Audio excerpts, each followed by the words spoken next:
James, the focus over the next couple of days is state visits, Trump, maybe a bit of Epstein. But my ears pricked because your name came up in the House of Commons, no less.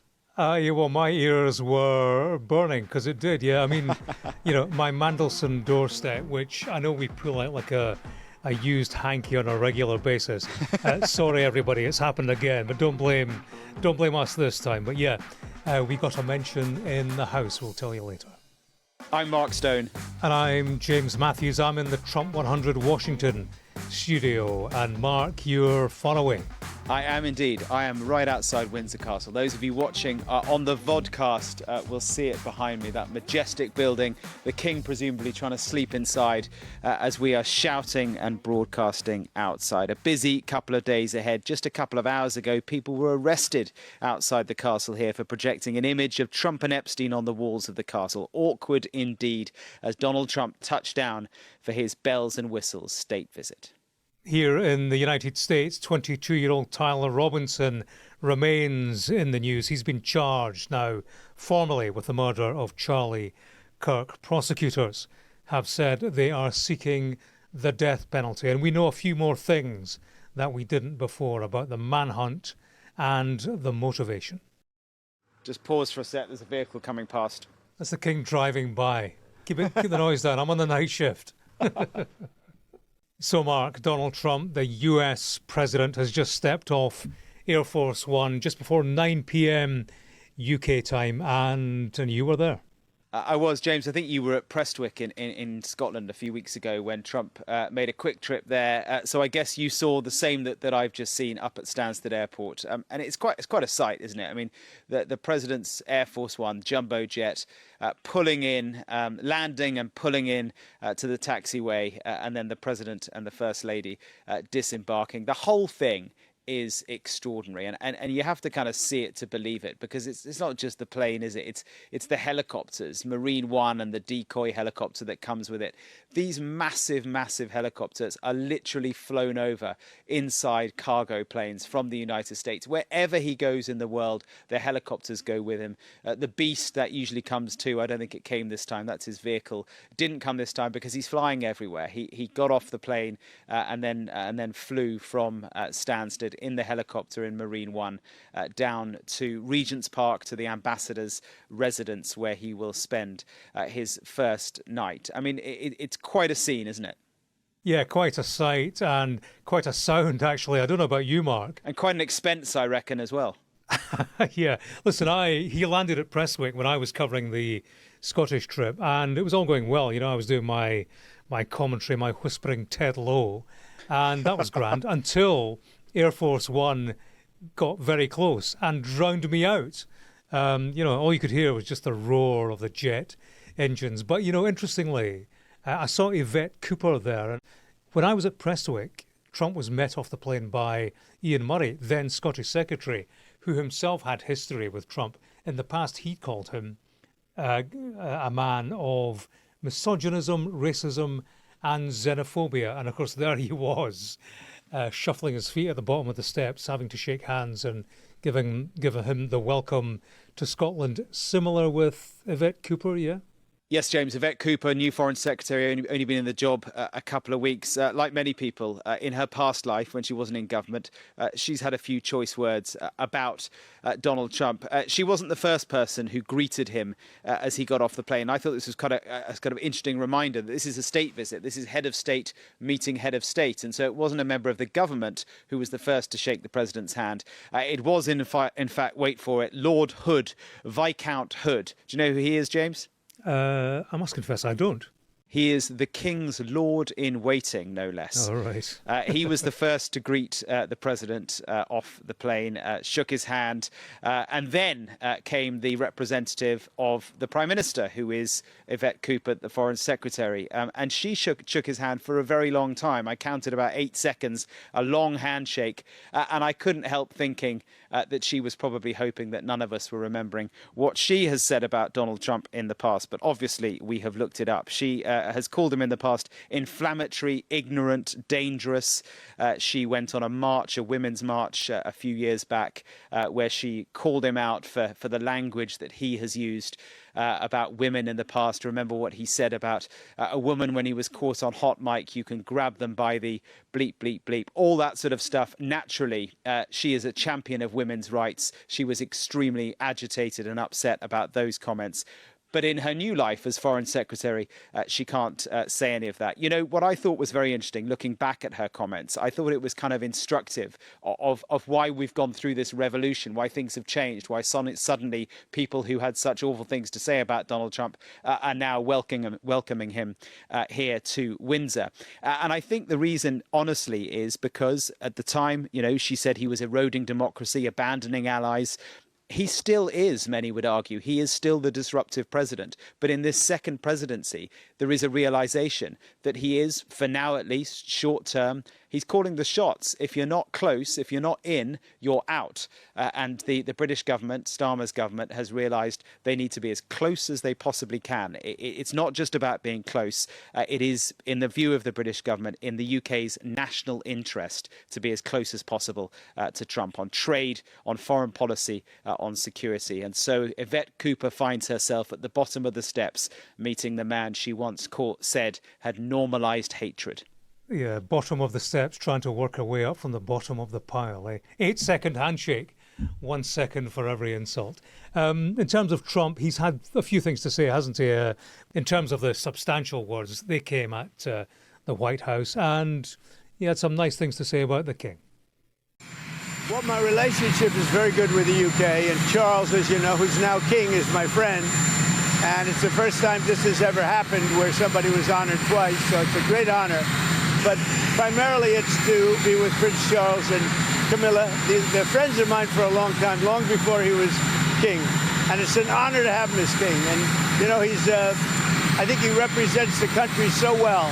I've watched. He's such an elegant gentleman, and he represents the country so well. Yeah, very nice things to say there. And I do think that there is a sort of genuine affection that he has for the institution that is the royal family. He speaks often about the late Queen. And as you heard him say there, Charles and Camilla are good friends of his. I mean, honestly, I don't know quite what the rapport will be at the state dinner tonight. I don't see a natural rapport between Donald Trump and King Charles. I don't know about you, James. Maybe I'm wrong. Maybe there is one. I think they'll make it work, won't they? King Charles, he realises the importance.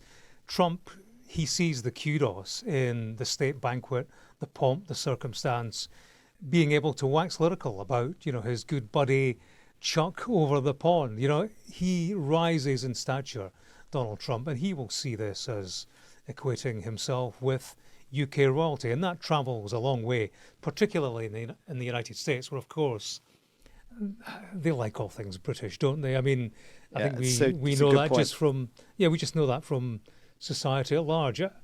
We were coming back from Utah recently. There was a steward, and she was telling us, I used to live in RAF Lakenheath, and my children, you know, it was great. We grew up sort of slightly British. My daughter used words like lovely and cheerio.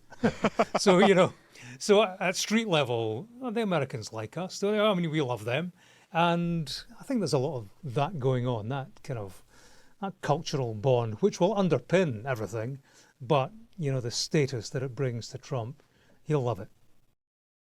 Yeah, incidentally, speaking of kings, one thing I did see late yesterday on Sophie Ridge's show on the channel, on the Politics Hub, she had Lord Glassman on, Maurice Glassman, who I don't know if you're familiar with him, a Labour peer, the founder of what's known as Blue Labour.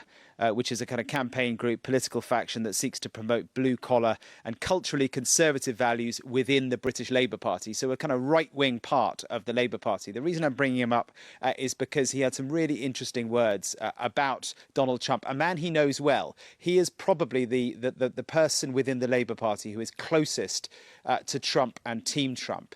And he had a few interesting things to say. Look it up on our website. He talked about Mandelson, how he had been warned, how Glassman had been warned by Americans that Mandelson's links to Epstein were a problem. But listen to this, his take on Trump.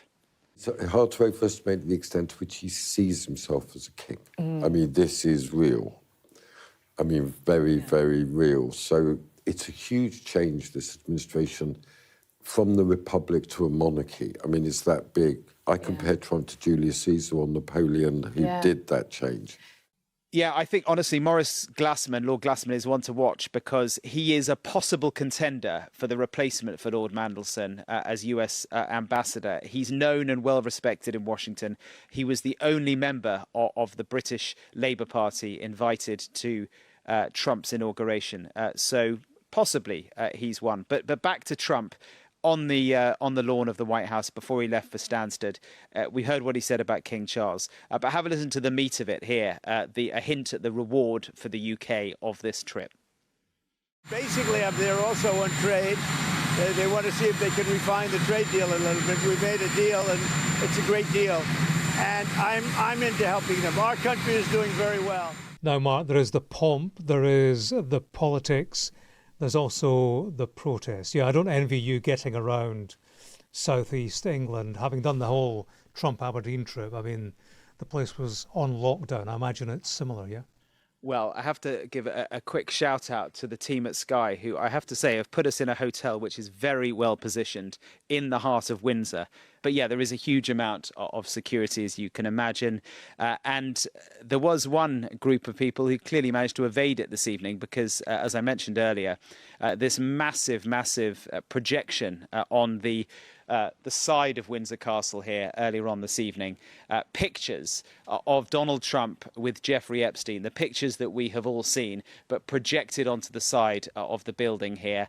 Not only that, but that letter that was in the Epstein birthday book, James, that too had been blown up and was projected onto the side of the building. Awkward indeed. The ghost of Jeffrey Epstein, they can't escape him.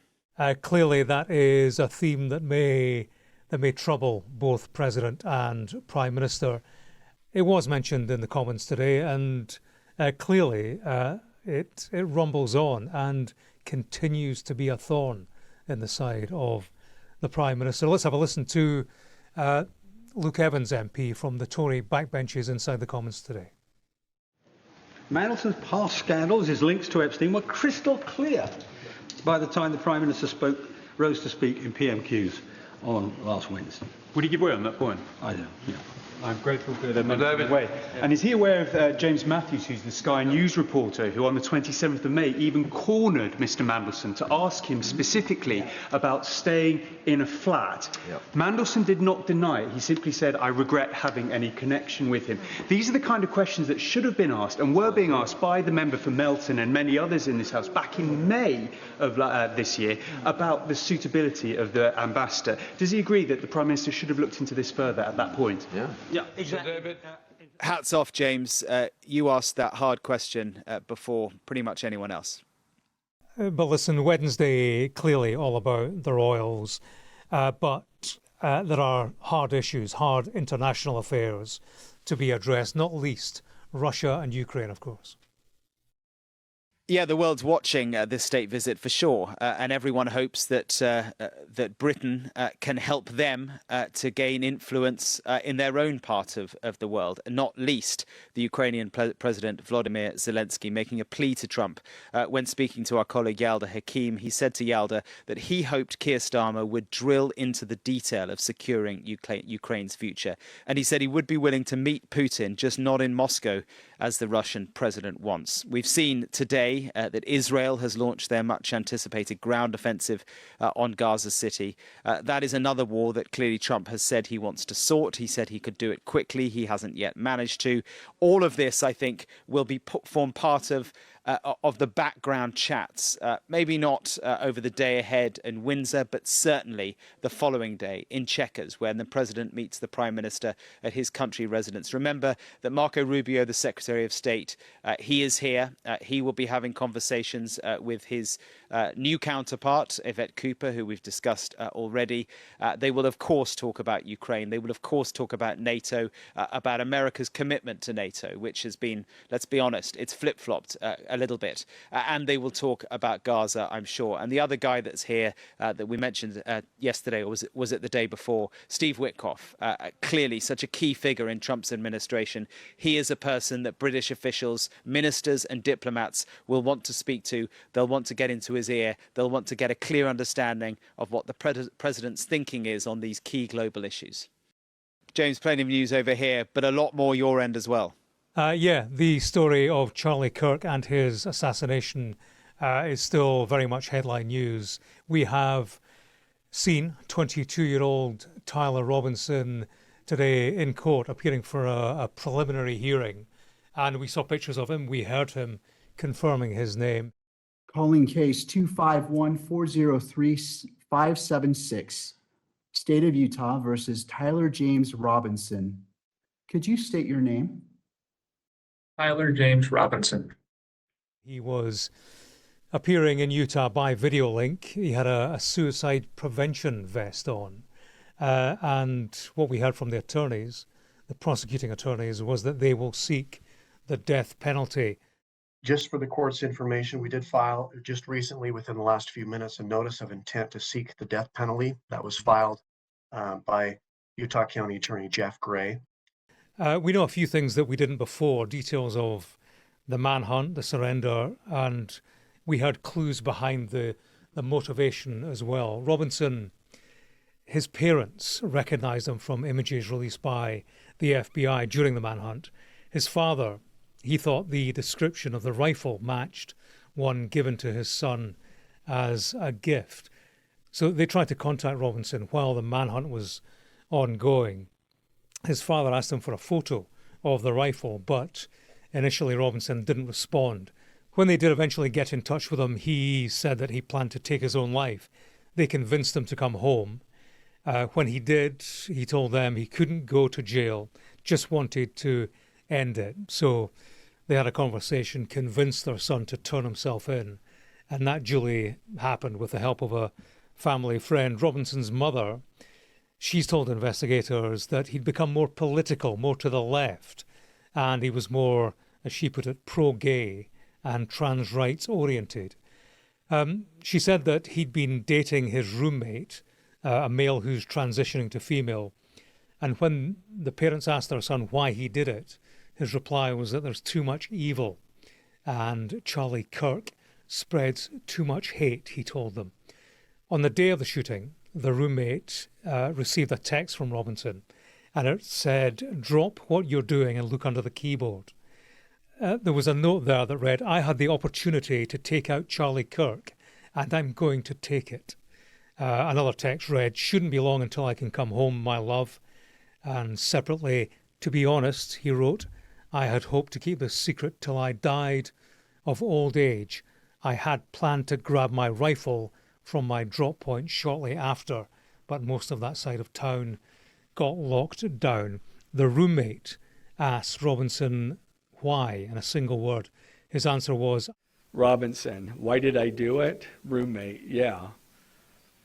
Robinson, I had enough of his hatred. Some hate can't be negotiated out.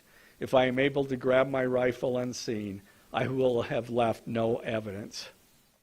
James, clearly I missed all of this, but what was his... So there was a video of him in court. What was his demeanour? Silent, solemn. He didn't say much, and he sat staring straight at the camera, respectful to the court process. I mean, he nodded when he was asked, do you understand what you're being told? And of course, what he was being told were the charges against him.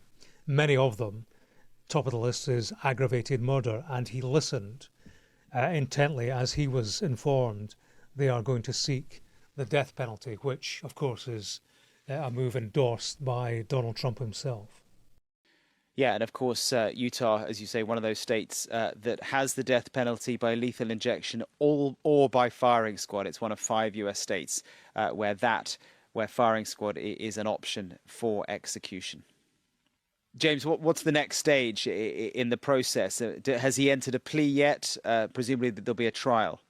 Ultimately, there will be. Well, there should be. The next appearance is 29th of September. He hasn't entered a plea yet. What has to happen in terms of the next legal step is the judge has to agree that there is a body of evidence to proceed towards a trial. And you have to say, given the evidence gathered at the scene, the evidence gathered on text, and the evidence of a confession to his parents, and the fact that he turned himself in, you have to consider it's heading towards a trial process, ultimately, assuming, of course, he doesn't cut that short with a guilty plea.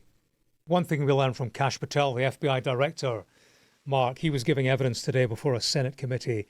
He said that 20 others were being questioned in connection with text activity, group chat connected to Tyler Robinson. So we'll see how that develops. Clearly a very serious matter, but there was a lightness in his appearance, I have to tell you, appearing before the senators.